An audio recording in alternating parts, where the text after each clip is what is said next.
एक और बहुत अहम और देरीना इशू, और वो ये है कि पाकिस्तान तो कहता रहा है कि ये जो टीटीपी है ये मसला है, लेकिन अब दुनिया भी इसका एतराफ़ कर रही है। जनूबी और वस्ती एशिया में दहशतगर्दी के बढ़ते हुए जो ख़तरात हैं, एक बार फिर आलमी तवज्जो का वो मरकज़ बन गए हैं। और न्यूयॉर्क में होने वाले अक़वाम मुत्तहिदा के इजलास में डेनमार्क ने एक नहायत तशवीशनाक तस्वीर पेश की है, और वो ये कि तहरीक तालिबान जो है वो पाकिस्तान ना सिर्फ ख़तरा है बल्कि तेज़ी से फैलता हुआ इलाकाई ख़तरा बन चुकी है। डेनमार्क की नायब मुस्तकिल नुमाइंदा सैंड्रा जेंसन ने कमेटी को बताया कि अफ़गानिस्तान के 6000 टीटीपी यहाँ मौजूद हैं। जंगजू पाकिस्तान में हलाकत खेज़ हमलों में मुलव्विस रहे हैं। बिल्कुल, और इन्हें अफ़गानिस्तान की तालिबान हुकूमत की लाजमी और खातिर ख्वाह मामनत भी हासिल है। यानी रियासती ताउन के बगैर जिस शिद्दत से ये गिरोह फाल है, इसका अंदाज़ा लगाना भी अब मुश्किल हो गया। साथ ही इन्होंने दाइश और अलकायदा के बढ़ते हुए नेटवर्क पर भी रोशनी डाली है। दाइश का नया मरकज़ जो है अफ्रीका बन रहा है, और दाइश खुरासान का जो 2000 जंगजुओं के साथ खित्ते के लिए एक बड़ा ख़तरा बनना जो है वो दूसरे लोगों के लिए, दूसरे ममालिक के लिए एक मसला बन सकता है। अच्छा, ये सब मिलकर एक बड़े इलाकाई सिक्योरिटी बहरान की तरफ भी इशारा कर रहे हैं। सवाल अब यह है कि ऐसे माहौल में पाकिस्तान और खित्ते की सिक्योरिटी पॉलिसियों को किस रुख पे जाना होगा। खतरात बढ़ रहे हैं, आलमी इदारे वाज़ह इशारा दे रहे हैं। एक तरफ तो सादिया ये, लेकिन दूसरी तरफ मैं एक और चीज़ का तज़किरा करना चाहूँगा। ठीक है, खतरात बढ़ रहे हैं, लेकिन हम मुस्तैद भी हैं, और इस मुस्तैदी की दुनिया मुतरफ़ भी है। और एक एतराफ़ तो दुनिया भर ने किया कि जब खुद अपनी आंखों से देखा कि ऑपरेशन बुनियान मरसूस में क्या किया। सबसे अहम वेपन क्या था हमारा, जनाब द PL-15 जो कि था JF-17 में। और इसको देखने के लिए देखिए पहुंचा कौन है, वही जिनको ये पड़े थे PL-15 वही पहुंचे हैं यहाँ एंड और ये व्यू बड़ा अच्छा था, क्योंकि तारीखी व्यू था वो। इसकी वजह ये है कि ये जिन लोगों को आप देख रहे हैं ये IAF के ऑफिसर्स हैं बेसिकली, जो JF-17 थंडर देखने के लिए वहां पहुंचे। और फिर खास बात क्या हुई? खास बात ये हुई कि जब ये वहां पहुंचे, इनको सिर्फ ब्रीफ नहीं किया गया, इन्हें ऑफर भी की गई। इन्हें कहा गया कि क्या आप चाय पीना चाहेंगे। अच्छा, साथ ही बहुत से लोग ये कह रहे हैं कि देखें ये तो प्रोफेशनल आर्मीज जो ना इसी तरह कंडक्ट करती हैं, लेकिन जो इंडियंस हैं उन्होंने ट्विटर का लिया सहारा, और उसके बाद उन्होंने तनकीद की है। और एक ट्विटर यूज़र का ट्वीट भी हम चला रहे हैं, और वो कहते हैं कि भाई हमारी क्रिकेट टीम वालों को कहा है हाथ नहीं मिलाना, लेकिन जो पाकिस्तान एयरफोर्स और इंडियन एयरफोर्स वाले हैं वो ना सिर्फ हाथ मिला रहे हैं, इंडियन एयरफोर्स ऑफिसर्स पाकिस्तान के पवेलियन में जाके उनसे हंसी मजाक भी कर रहे हैं। और बाज़ाब्ता ये सिर्फ एयरफोर्स के नहीं, साथिया नेवी के अफसरान भी यहाँ पे मौजूद थे, उन्होंने तस्वीरें और सेल्फीज़ भी बनवाई हैं। तो सवाल ये उठता है कि जो सेलेक्टिव नेशनलिज्म है, यही नरेंद्र मोदी ने वहाँ के भारतीयों को इतने सालों में दिया है। इस सब पे ज़रा अब हम बात कर लेते हैं। दिफाई तज़ियाकार ब्रिगेडियर रिटायर्ड हारिस नवाज़ आज हमारे साथ मौजूद हैं। ब्रिगेडियर साहब अस्सलाम वालेकुम और सुबह बखैर। बहुत शुक्रिया आपके वक्त के लिए। मैं ज़रा TTP वाले पे तो करता हूँ बात, वो ज़रा करते हैं उस पर, बट ज़रा इससे शुरू करते हैं। Yes, you being soldier you know के प्रोफेशनल जो आर्मीज़ हैं वो इसी तरीके से, प्रोफेशनल मिलिट्री इसी तरीके से एंगेज करती हैं पीस टाइम में। When there is a delegate आप उसको इसी तरह वेलकम करते हैं। सो कितना आइकॉनिक मोमेंट है ये कि वही JF-17 जिसने मार्का हक में ज़बरदस्त कारकर्दगी दिखाई, और जिनके खिलाफ दिखाई वो जाके उसको देख रहे हैं, अच्छा ये था जिन्होंने हमें मारा था। वो फैसल असल में बात ये, जो प्रोफेशनल आर्मीज होती हैं, प्रोफेशनल ऑफिसर्स होते हैं, दे हैव नो कॉम्प्लेक्सेस, और उनके लिए कोई भी आए दे ट्रीट देम। जब आपके एरिया में आते हैं, बैठते हैं, they you guest for some time,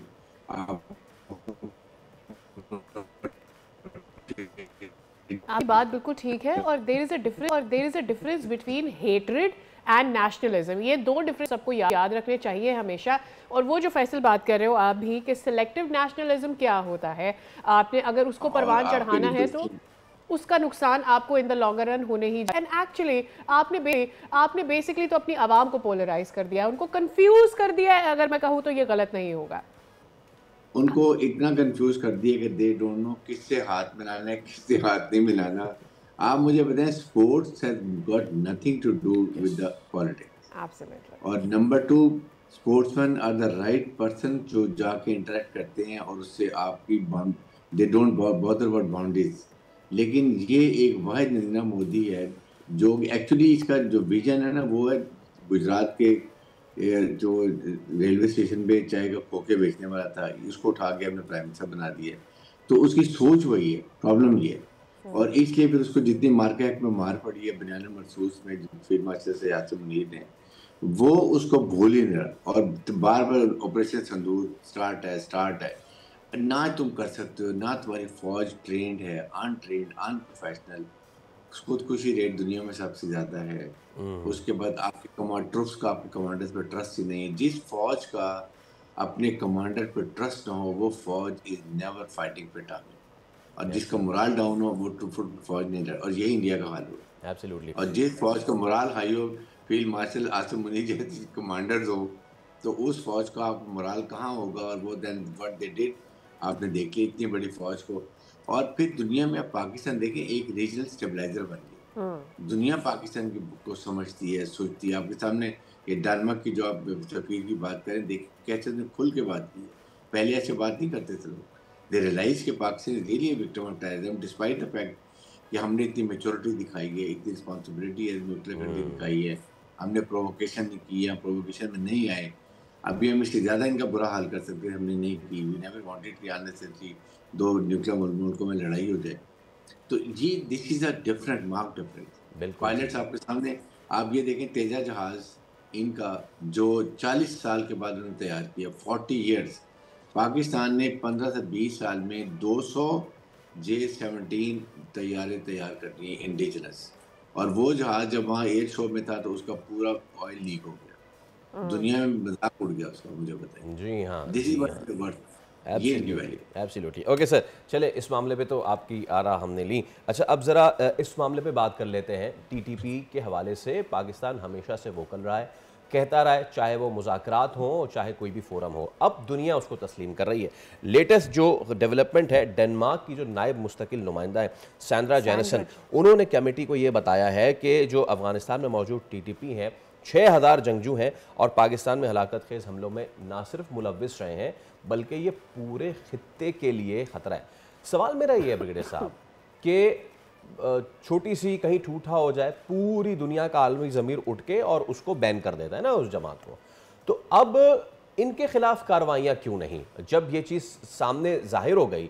और उस पर सैंड्रा ये भी कहती हैं कि इनको अफगानिस्तान की जो रिजीम है उसकी पुष्टपनाही हासिल है। So why the world is waiting now. देखिए, उसने बड़ी क्लियर बात की है कि दे दिस खारजी टीटीपी 6000 जो इनके हैं मेंबर्स, इनको डिफेक्टो तालिबान रिजीम जो है उसकी सपोर्ट हासिल है। And they are not only to regional threat, ये ग्लोबल थ्रेट भी करेंगे। इसलिए कि यूनाइटेड नेशंस की रिपोर्ट है जिसमें अफगानिस्तान में 24 टेररिस्ट ऑर्गेनाइजेशंस वो मौजूद है वहाँ पर, और अल-कायदा को ट्रेन कर रही है। अब मुझे बताइए, इसको कंट्रोल किसने करना है? पाकिस्तान वाहिद मुल्क है जो इनके खिलाफ लड़ाई कर रहा है, वाहिद मुल्क। जी हाँ, और बाकी तब सब तमाशा देख रहे हैं। आपकी रिपोर्ट भी आ गई, डेनमार्क की नायब जो सफीर उसने भी कह दिया, और बाकी भी सारे कहते हैं, इधर से चाइना कहता है, रशिया कहता है, सेंट्रल एशिया कहते हैं, everybody. But who is supporting it? American $7.2 billion का वेपन एमुनिशन वहां पर छोड़ के गए, इंटेंशनली छोड़ के गए। Let me tell you today, intentionally, I repeat, इसलिए कि it should fall into the hands of terrorist organization। Afghanistan में ट्रबल रहनी चाहिए, अफगानिस्तान पीसफुल नहीं होना चाहिए, ये उनके डिजाइन है। क्योंकि अगर अगर वहाँ पर पीस होगा तो सेंट्रल एशिया, अफगानिस्तान और ये बलूचिस्तान, ये कनेक्टिविटी हो जाएगी। सी पैक हमारा मंसूबा बन जाएगा। चाइना 9 दिन में अपना सामान लेके गवादर पोर्ट आ जाएगा। सेंट्रल एशिया अफगानिस्तान के थ्रू गवादर पोर्ट आ जाएगा। पूरी मिडिल ईस्ट की, अफ्रीका की मार्केट अवेलेबल हो जाएगी। पाकिस्तान इकोनॉमिक तरक्की कर लेगा, being a only nuclear country. Jio strategy बहुत अच्छी है, फौज बहुत लड़ाका है। अगर इकोनॉमिक तरक्की करेंगे, अपने फैसले अपने मुल्क की मफादात में करेंगे। That is what is not desired. इसके लिए ये सारी गेम होगी। लेकिन we've learned a lesson, right? हमने सीख लिया है और हम उसके हिसाब से काम भी कर रहे हैं। बेशक पाकिस्तान ये बात कर रहा है कि डायलॉग होना चाहिए और डायलॉग होते रहना चाहिए और बातों से मसाइल का हल निकाला जा सकता है, डिप्लोमेसी से मसाइल का हल निकाला जा सकता है। लेकिन पाकिस्तान को ख़तरात भी मौजूद हैं जिनको पाकिस्तान इग्नोर नहीं करेगा। पॉइंट इज़, हम अकेले ये करना चाहेंगे, we would like the region to engage as well. देखें, डेफिनेटली वी वुड लाइक, आपको 3-4 स्ट्रॉन्ग स्ट्रेटजी चाहिए। नंबर 1, आप अफगान तालिबान रजीम जो किया वहाँ पर अबाना में कैडेट कॉलेज के अंदर, we have to sort them out, ठीक है, काइनेटिक ऑपरेशन।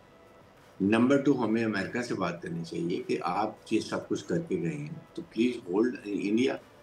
इंडिया जो प्रॉक्सीज को यूज कर रहा है फितना खारिज और फितना हिंदुस्तान को इंडिया कर रहा है, तो इंडिया को कंट्रोल करें आप, या फिर हमें दें ना, एपीसी भी दें, नाइट विंड फाइटिंग कैपेबिलिटी भी दें, जो आप उनको इतना वेपन दें हमें भी दें ताकि हम इनको सॉर्ट।